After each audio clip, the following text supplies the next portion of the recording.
शीश गंग अर्धंग पार्वती सदा विराजत कैलाशी। नंदी भृंगी नित्य करत हैं धरत ध्यान सुर सुख राशि। शीतल मंद सुगंध पवन बहे बैठे हैं शिव अविनाशी। करत गान गांधर्व सप्त स्वर राग रागनी मधुरासी। श्री शिवाय नमस्तुते। पार्वती पते हर हर महादेव। भगवान शिव का प्रिय मास है श्रवण मास, और इस मास में आशुतोष भगवान शंकर की पूजा का विशेष महत्व है।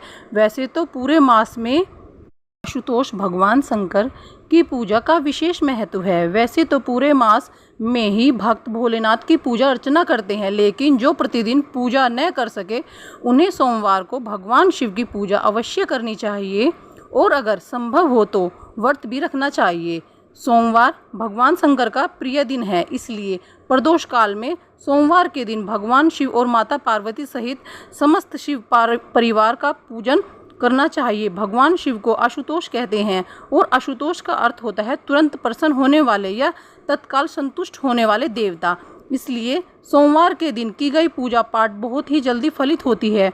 आज की इस वीडियो में हम आपको बताएंगे सावन सोमवार व्रत की संपूर्ण विधि के बारे में।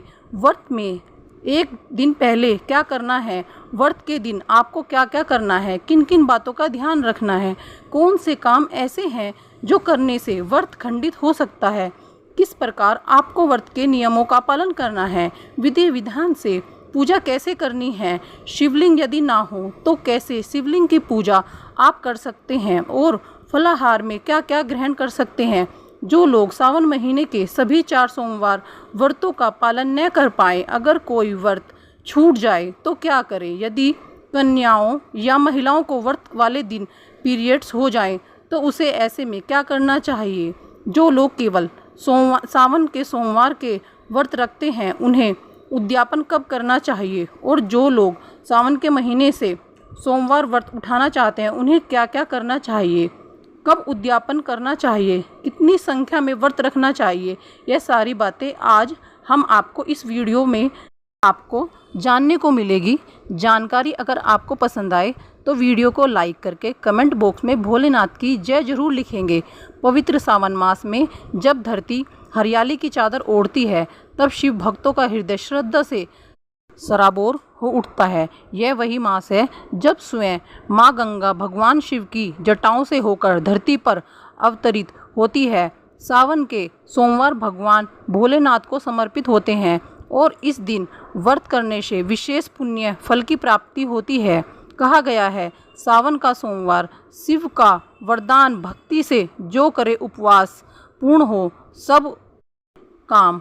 इस व्रत से शिव जी प्रसन्न होकर अखंड सौभाग्य, उत्तम स्वास्थ्य, समृद्धि, इच्छित वर वधु और मोक्ष तक का वरदान देते हैं। इस व्रत को स्त्री पुरुष विवाहित अविवाहित सभी लोग कर सकते हैं। सभी के लिए यह व्रत कल्याणकारी बताया गया है। व्रत से इस दिन पहले क्या करना चाहिए। जो मानसिक और भौतिक तैयारी करें, व्रत से एक दिन पहले रात को सात्विक भोजन ग्रहण करें और ब्रह्मचर्य का पालन करें। घर की साफ सफाई कर लें, खास तौर पर पूजा स्थान की। व्रत के लिए जो भी पूजन सामग्री है जैसे दूध, दही, शहद, गंगा जल, बेलपत्र, धतूरा, आग, शमी पत्र, सफ़ेद वस्त्र, दीपक, रुई, कपूर, शहद, शुद्ध घी, मिठाई, मौसमी फल आदि एकत्रित कर ले। अगर शिवलिंग ना हो, आसपास शिव मंदिर भी न हो तो तांबे के पात्र में मिट्टी या फिर गाय के गोबर से आप शिवलिंग बना सकते हैं, उन्हीं का पूजन कर सकते हैं।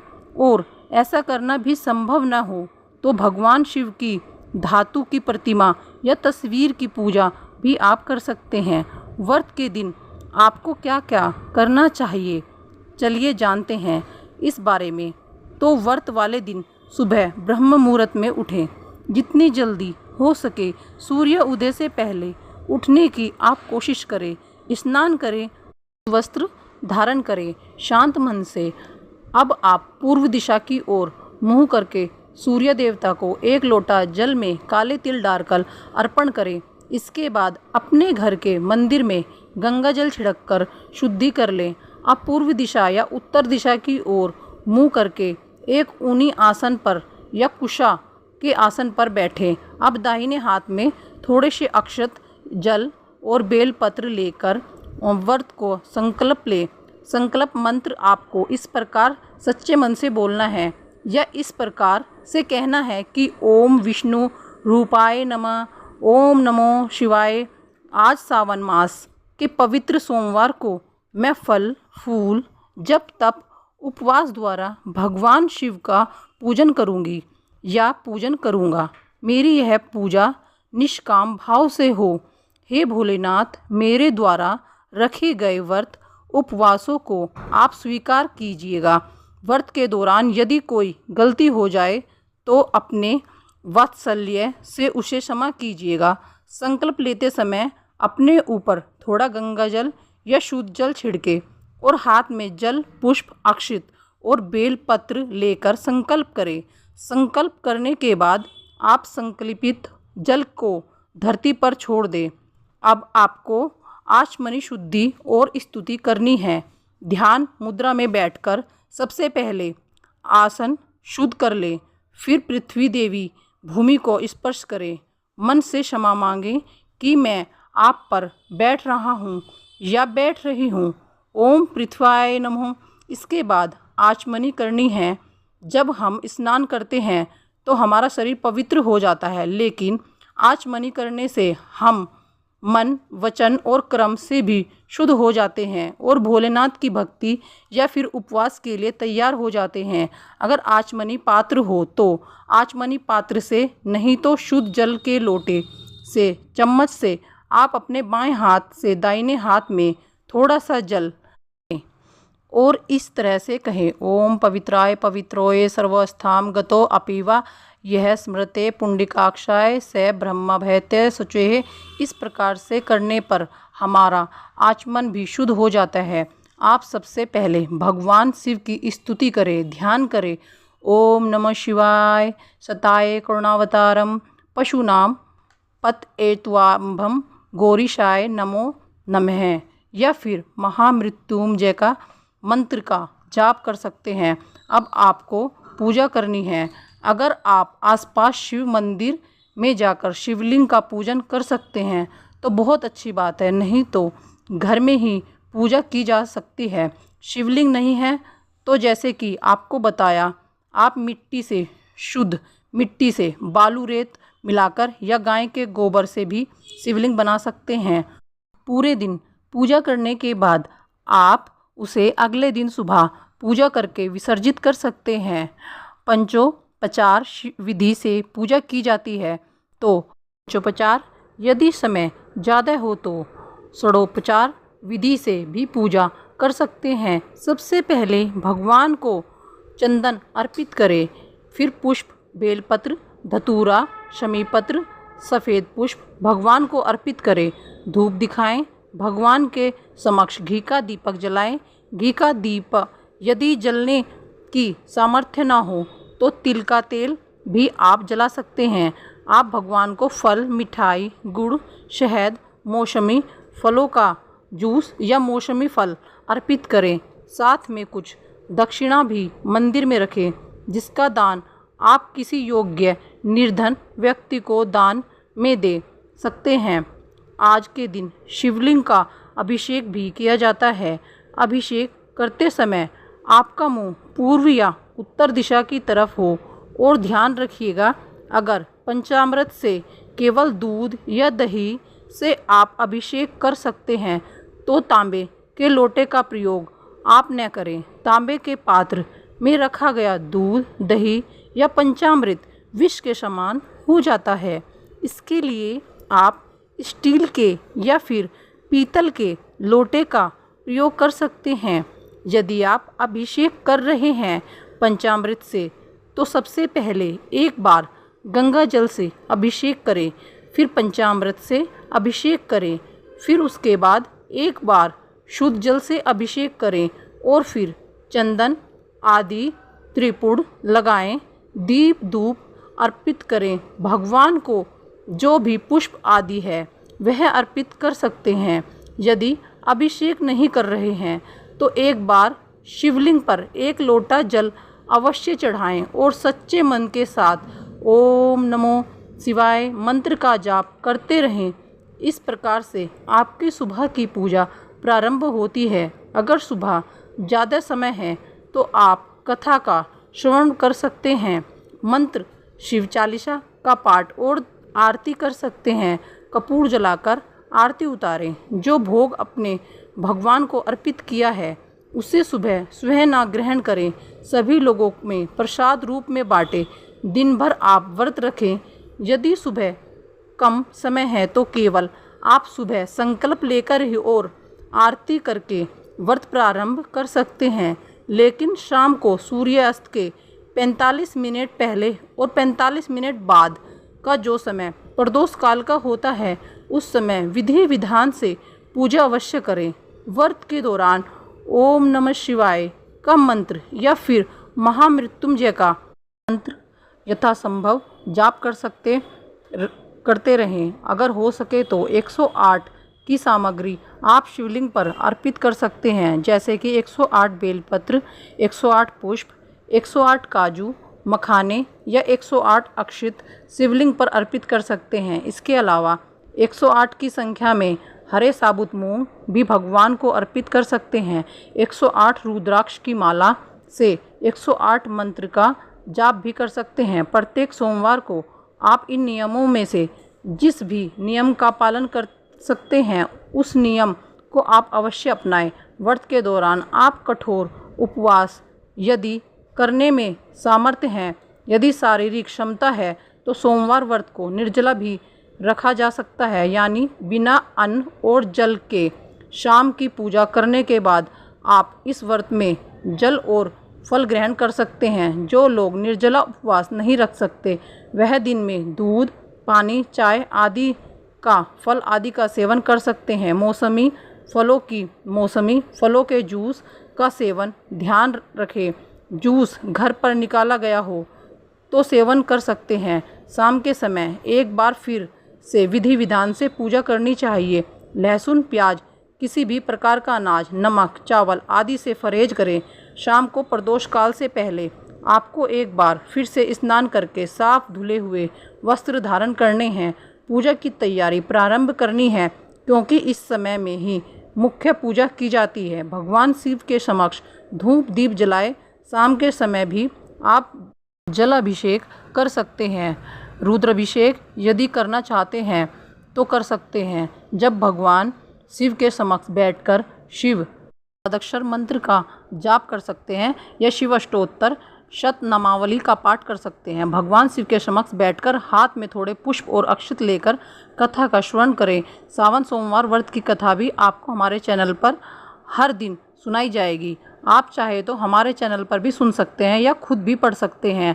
कथा के बाद जो आपके हाथ में अक्षत पुष्प हैं उन्हें भगवान के चरणों में अर्पित कर दें। माता पार्वती जी का श्रृंगार करें।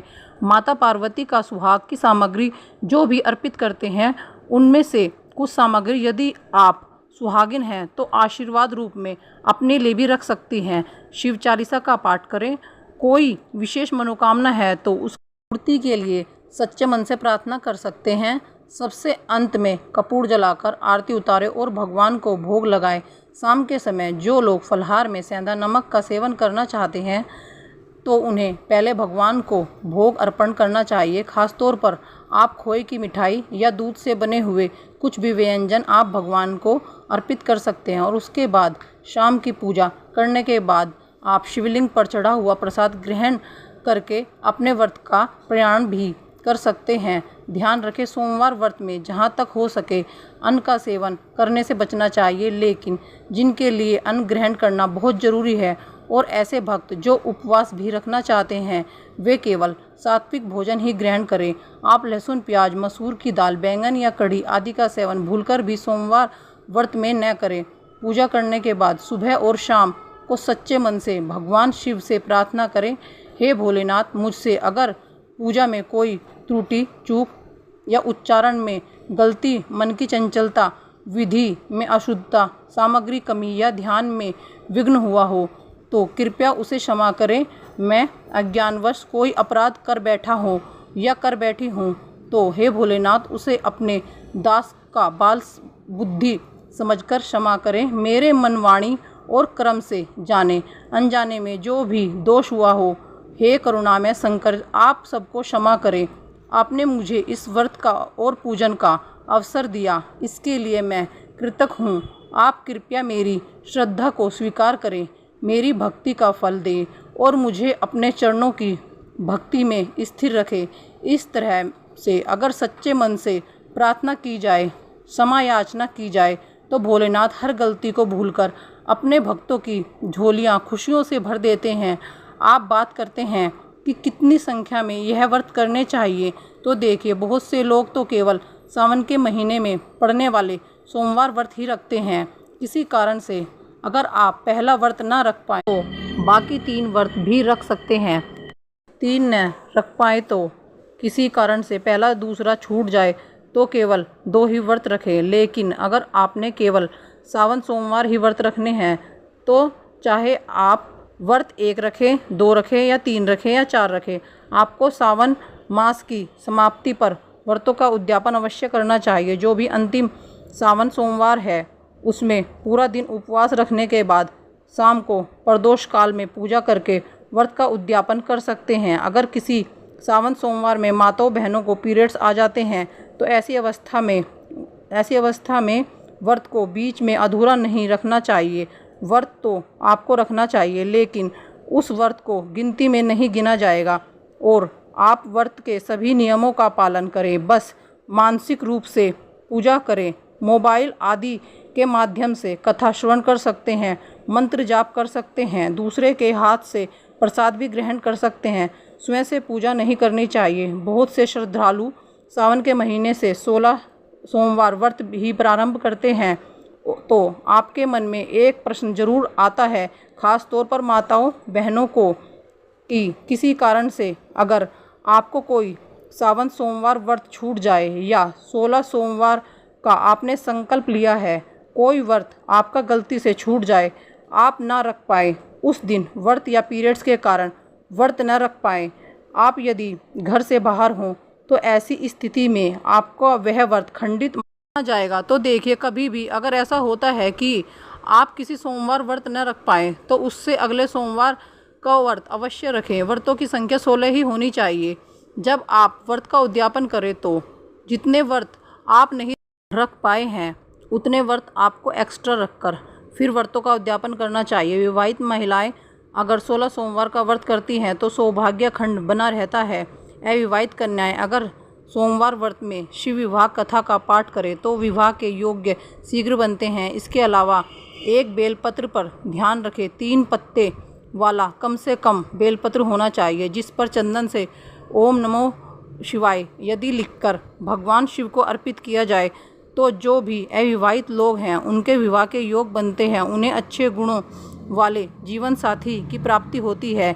जिनका दाम्पत्य जीवन बहुत ज़्यादा कड़वाहटों से भरा है तो उनका दाम्पत्य जीवन भी भोलेनाथ और माता पार्वती की कृपा से सुखद बन जाता है। कोशिश करें हर सोमवार को अपने आप हाथ से गरीबों को भोजन कराएं या फिर दान दक्षिणा अवश्य दें। कोई भी व्रत दान दक्षिणा से पूरा माना जाता है। यह भी आज की वीडियो। उम्मीद करती हूँ आपको जानकारी पसंद आई होगी। वीडियो को अंत तक देखने के लिए, अपना कीमती समय देने के लिए एक बार फिर से आपको बहुत बहुत धन्यवाद। अगर आपको वीडियो अच्छी लगी हो तो शेयर, सब्सक्राइब और कमेंट में जय भोलेनाथ ओम नमः शिवाय ज़रूर लिखना।